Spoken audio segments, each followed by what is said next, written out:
Hello and very welcome everyone to this session of the current affairs. Today we are going to learn the current affairs of 16th of January 2025. In today's session, we are going to discuss some of the topics that had been particularly discussed in India and all around the world and affecting the world and India as well. So let's start our session and see what are the things we need to note down in our notebooks. So before we start,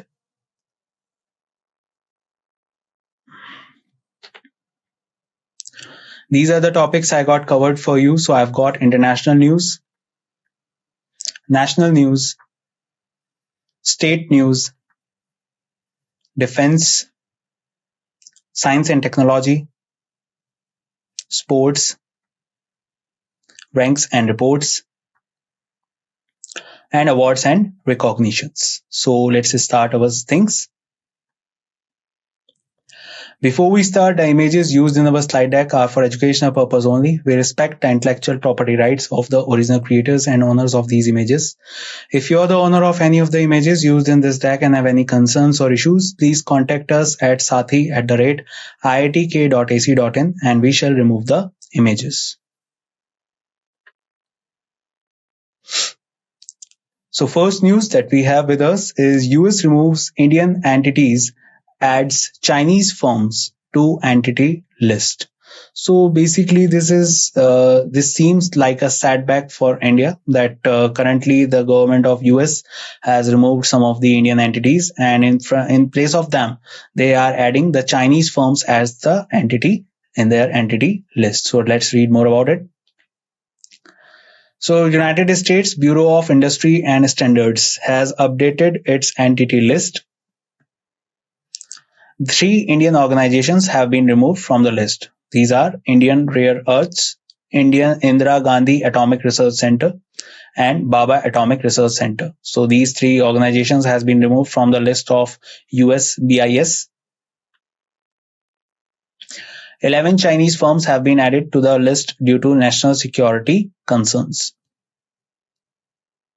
This update reflects ongoing adjustment in international trade and security policies. So for the purpose of their security concerns, as they are saying, they have removed 3 organizations named are Indian Rare Earths, Indira Gandhi Atomic Research Center, and the Baba Atomic Research Center. And in place of that, they are particularly putting the firms that are the 11 firms from China. So do remember all these things. India, Spain declare 2026 as dual year for cultural tourism and AI. So India and Spain have declared 2026 as a dual year for cultural tourism and AI. So let's read more about this one, guys. Spain basically is a country that you can find in the Iberian Peninsula of Europe, and you can find it on the side where the Mediterranean Sea touches Spain, and Spain is also particularly separated from Africa through the Gibraltar Strait. So External Affairs Minister S. Jaishankar announced that India and Spain will commemorate 2026 as a dual year. The focus will be on culture, tourism, and advancements in artificial intelligence. This initiative aims to strengthen the bilateral ties and promote mutual understanding between the two nations. The dual year will feature various collaborative events and programs. So do remember that India and Spain have declared 2026 as the dual year for cultural tourism and AI. And as I said, that AI is basically a tool that has been discussed so many times. Recently, Mr. Narendra Modi, that is the Prime Minister of India, also visited France in the AI Action Summit. So do remember AI Action Summit held in France, in Paris. And now India and Spain has declared 2026 as a dual year for cultural tourism and AI. NPCI and Magnati partners to boost UPI use in UAE. So NPCI, International Payment Limited, that is NIPL, has partnered with UAE-based fintech firm Magnati. The partnership aims to enable unified payment interface in transactions for Indian travelers in the UAE. This collaboration will integrate UPI into the UAE's payment ecosystem. Indian visitor will be able to use their preferred payment method seamlessly in the UAE. So do remember that NPCI and Magnati partner to boost UPI use in UAE.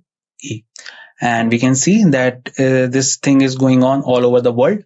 As the first European country, we also know they introduced UPI into their system was France last year. And by the end of the last year, 2024, a lot of countries all over the world, like countries countries like Peru in South America, Maldives, and other countries as well in our neighboring countries, have introduced the UPI system in their system. So basically, this is the purpose of India, and India is particularly helping in creating these ecosystems so that the payment interface would be more smooth and swift in all the transactions in all the countries. So next news that we have with us is Cabinet Nod for 8th Pay Commission implementation. So let's see that what it is all about and how much appraisal will be done in the salaries of the government employees. So basically, if we talk about the 8th Pay Commission, so let's read out. So on January 16, 2025, Prime Minister Narendra Modi and his cabinet approved the formation of the 8th Central Pay Commission for central government employees. Union Minister Ashwini Vaishnav announced that this decision aims to revise the salaries and allowances of central government employees and pensioners. The 8th Pay Commission will address the financial needs of the workforce and ensure a timely revision of compensation structures. This step comes ahead of the 7th Pay Commission terms, which will conclude in 2026, allowing sufficient time to implement the changes before the term. And so basically, let me tell you in a little bit brief. So every particular 10 years, the government has to think about the appraisal in the allowances and the salaries that should be done in the government employees. So that particularly the things that are particularly happening in India, according to the inflation and other things, parallelly the salaries can be done and justification in salaries can be done. So for that purpose, the pay commission is there. If we talk about the 7th Pay Commission, so they are ending the 7th Pay Commission. The 2026 will be the end year of 7th Pay Commission, and from that day, particular year, 8th Pay Commission will be implemented and the salaries will be increased. So now the 8th Pay Commission will be appointed. Particularly, they will be working towards creating our ecosystem or particular type of calculation on the basis of which all the allowances and salaries will be calculated. So for that purpose, Cabinet Nod for 8th Pay Commission implementation. So let's read another news that we have is ISKCON temple inaugurated by PM Modi in Navi Mumbai. So basically, the new ISKCON temple has been inaugurated in Navi Mumbai, and that is inaugurated by the Prime Minister, Mr. Narendra Modi. So let's read more about it, guys. So Prime Minister Narendra Modi inaugurated the Sri Sri Radha Madan Mohanji temple of ISKCON in Kharghar, Navi Mumbai on January 15, 2025. The temple, built over 12 years at a cost of 170 crore rupees, is Asia's second largest ISKCON temple. It stands as a fusion of spirituality and knowledge, featuring various facilities that reflect ISKCON's mission to serve society. The inauguration was attended by prominent figures including Maharashtra Chief Minister Devendra Fadnavis, Deputy Chief Minister Eknath Shinde, and Governor CP Radhakrishnan and MP Hema Malini. So do remember that this particular temple has been inaugurated by Mr. Narendra Modi, and the temple is built over 12 years at a cost of 170 crore and is Asia's second largest ISKCON temple. ISKCON temple is basically a kind of a organization also that works all over the world. The basic things that they particularly do is to spread the knowledge of Gita and the words of Shri Krishna. And apart from that, this particular organization also helps in different type of NGO works, that is non-government organizational works. And apart from that, they particularly also dedicated towards the development of the society. And now the second largest temple of ISKCON, that is in Asia, has been built in Kharghar in Navi Mumbai and is inaugurated by Mr. Narendra Modi. Kanuma Panduga 2025 key highlights of the festival. So Kanuma Panduga is an essential festival celebrated in the southern states of India, especially in Andhra Pradesh, Telangana and Tamil Nadu. So do remember, this festival is related to the Andhra Pradesh, Telangana and Tamil Nadu belt. Basically, we can say that the Coromandel coast, in the Coromandel coast side, the states like Tamil Nadu and Andhra Pradesh and also the landlocked state like Telangana are associated with this festival, that is Kanuma Panduga.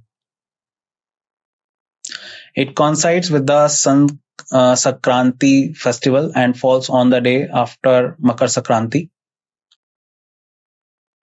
The festival is dedicated to honoring cattle, primarily cows and bulls, symbolizing the bonds between human, animals, and nature. It marks the sun's journey towards the northern hemisphere, heralding the arrival of the spring season and longer days. So basically, if we talk about this one, so Sankranti, that is Makar Sankranti, falls on 14th of January every year, we all know. And this day marks as the day when the sun starts its journey towards the Tropic of Cancer. Basically, 21st of December to 22nd of December is the day when the perpendicular rays of sun are directly falling on the Tropic of Capricorn. And after this particular day, there is a time when sun starts the journey of the perpendicular rays are going to be falling on the Tropic of Cancer. That will be on 21st of June. That is basically known as the summer solstice. So basically, between these days, the 14th of January is the day that is particularly dedicated, or nearly known as the Makar Sankranti in India, and also known as Uttarayan. And this day remembers us as the day when the sun will be coming again, the sun rays will be coming again, the crops will grow once again, the winter will go away, the spring season will come, and the more crops and harvesting can be done in India. And the very next day of the Makar Sankranti is basically known as the Kanuma Panduga. And this festival is celebrated in 3 states, basically Andhra Pradesh, Telangana and Tamil Nadu, and is dedicated to creating an honor for the cattle, for the cows and the bulls that are basically helping the humans in getting all those harvesting and cultivation in our country. So because of this, the Kanuma Panduga 2025 is celebrated in these 3 states. Odisha government announces 20,000 rupees pension for emergency detainees. So Odisha state government has announced a significant welfare measure for individuals jailed during the emergency period from 1975 to 1977. As of January 1st, 2025, all surviving detainees from Odisha will receive a monthly pension of rupees 20,000. The pension will be accompanied by medical coverage and other benefits. This move honors and supports those imprisoned under the Maintenance of Internal Security Act (MISA) during the emergency declared by then Prime Minister Indira Gandhi. So let me tell you it in brief. So basically, in 1975, there was a time when the whole political system was against the government of Mrs. Indira Gandhi. She was the Prime Minister at that time, and she also got allegations that she used false way to win the elections in those times. So basically, the High Court of UP has declared her seat null and void and barred her from any kind of elections to contest any kind of elections for 6 years. So at that time, when this judgment came, she particularly declared emergency, that is famously known as the emergency, and that was declared in 1975. At that time, the president was Mr. Fakhruddin Ali Ahmed. During that time, a lot of people from the political background were also arrested and detained into the jail. So now the Odisha government is basically announced a kind of a pension for all those people who got a lot of detains, a lot of mishappenings happened with them during this time, and a rupees 20,000 pension will be given to them and from the Odisha government. And apart from that, medical coverage and other benefits will also be provided. So I hope this point is clear to everyone. So Odisha government announces 20,000 rupees pension for emergency detainees. Indian Army conduct exercise Devil Strike. So Indian Armed Forces are conducting major military exercise Devil Strike from January 16 to 19, 2025. The exercise is organized under the leadership of the Indian Army. It aims to enhance the combat readiness of the forces by simulating high-intensity combat operations. The exercise will feature advanced strategies and innovative combat techniques to strengthen national security. So basically, Indian Army has conducted the exercise called the Devil Strike, and this particular exercise is a major military exercise going to be conducted between 16th to 19th of January. And this will help in getting the advanced strategies and innovative combat techniques to strengthen the national security. India's hydrogen train engine sets a power benchmark. So India's Railway Minister, Mr. Ashwini Vaishnav, announced a significant achievement in green energy technology during the 18th Pravasi Bharatiya Divas. Indian Railways has developed the world's most powerful hydrogen fuel run train engine, setting a new benchmark in global railway innovation. The engine, built with indigenous technology, showcases India's growing capabilities in green energy and sustainable development. This development reflects India's commitment to advancing in the field of sustainable transportation. So do remember that India's hydrogen train engine sets a power benchmark, and this particular announcement has been done by the India's Railway Minister, Mr. Ashwini Vaishnav. And as this particular announcement was done on the 18th Pravasi Bharatiya Divas. Pravasi Bharatiya Divas is the particular day that is also known as NRI Day, Non-Residential Indian Day, and falls on, particularly if we talk about 9th of January. And this was the day when Mahatma Gandhi or Mohandas Karamchand Gandhi returned to India in 1915 from South Africa. So particularly all this has been done. ISRO successfully docked satellites, enters Elite Club. So I hope you must have heard or you must have read about this technology that ISRO was working on. ISRO was working on the development of docking technology in space, and it has completely successfully done. And now ISRO has successfully docked satellites, enters Elite Club. So the Indian Space Research Organization has successfully docked 2 satellites in space. This achievement marks India as the 4th country to achieve this feat after the United States, Russia, and China.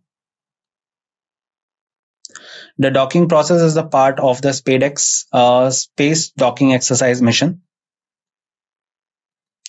This milestone is critical for future missions like Chandrayaan-4 and the planned Bharatiya Antariksh Station. So do remember that ISRO successfully docked satellites, enter Elite Club.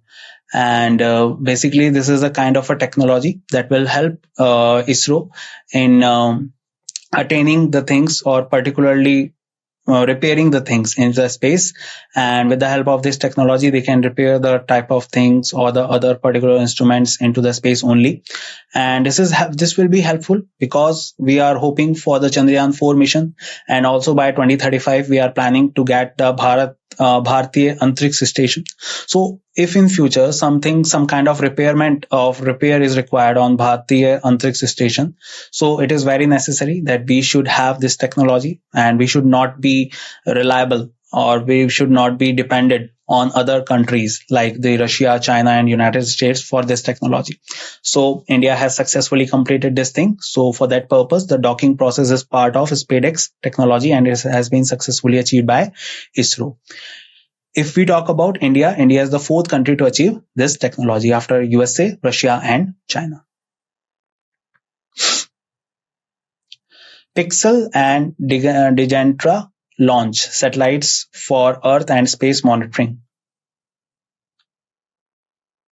So two Indian startups, one is Pixel and other one is Digentra, sorry, launched their satellites aboard a SpaceX rocket. These pioneering mission aims to address pressing global challenges such as agriculture, defense, and space sustainability. Pixel's launch introduces a constellation of satellites for advanced Earth observation. Digentra's Scott satellite focuses on real-time tracking of space objects. So do remember that Pixel and Digentra launch satellites for Earth and space monitoring. And these are the two startups that are working together with the SpaceX. SpaceX is basically a company that is associated with Mr. Elon Musk. And these particular missions will help in the challenges that we are facing in the field of defense, space sustainability, and agriculture. And apart from that, advanced Earth observation is being done with the help of Pixel's launch. And Digentra's Scott satellite focus on real-time tracking of space objects, means particularly the debris, the asteroids, the meteorites, which are a kind of a danger for the Earth. So that can be observed with the help of Digentra. Smriti Mandhana smashes India's fastest women's ODI century. So Indian opener Smriti Mandhana broke multiple records in the third ODI against Ireland women at the Niranjan Shah Stadium, Rajkot. Leading the team in the absence of Harmanpreet Kaur, Mandhana scored the fastest century by an Indian in women's ODIs. Her record-breaking performance showcased her dominance in the game. Mandhana's partnership with Pratika Rawal contributed to India's strong showing in the series. So do remember that Smriti Mandhana smashes India's fastest women ODI century. And also India created the highest ever, Indian women team also created the highest ever total score against the Ireland team in the final third ODI match at the Niranjan Shah Stadium at Rajkot. Arjun Irigaisi stuns chess world with win against Carlos Caruana. So Indian Grandmaster Arjun Irigaisi achieved a remarkable feat in the online chess community. He defeated world's number 1 Magnus Carlsen and world number 2 Fabiano Caruana in the titled Tuesday Weekly Blitz competition conducted by chess.com. The competition was fiercely contested and Irigaisi's performance stood out. He finished with 10 points out of 11 rounds, marking his dominance in the event. So Arjun Irigaisi stuns chess world with wins against the Carlsen and Caruana. India set to surpass Japan as the world's 4th largest economy by 2026. So India is projected to overtake Japan to become the world's 4th largest economy by 2026. This optimistic outlook is based on robust GDP growth forecast and strategic policy recommendations. The PhD Chamber of Commerce and Industry has highlighted these projections. The growth is aimed at enhancing economic resilience and fostering sustainable development. So do remember, India is set to surpass Japan as the world's fourth largest economy by 2026. Currently, India is the fifth largest economy in the world in terms of GDP. Um, and this report is coming on the basis of PSD, Chamber of Commerce and Industry. Do remember that. Singapore confers honorary citizenship on Tarun Das. So Singapore, first of all, is a country that you can find in the Malaya Peninsula. The capital is Singapore City. And Singapore has awarded its highest honor for non-citizens, the Honorary Citizen Award, to Tarun Das. Tarun Das is the former Director General of Confederation of Indian Industry. This award recognizes his significant contribution to strengthening Singapore-India relations. The Honorary Citizen Award is a testament to his efforts in fostering bilateral ties between the two nations. So do remember that Singapore confers the honorary citizenship on Tarun Das.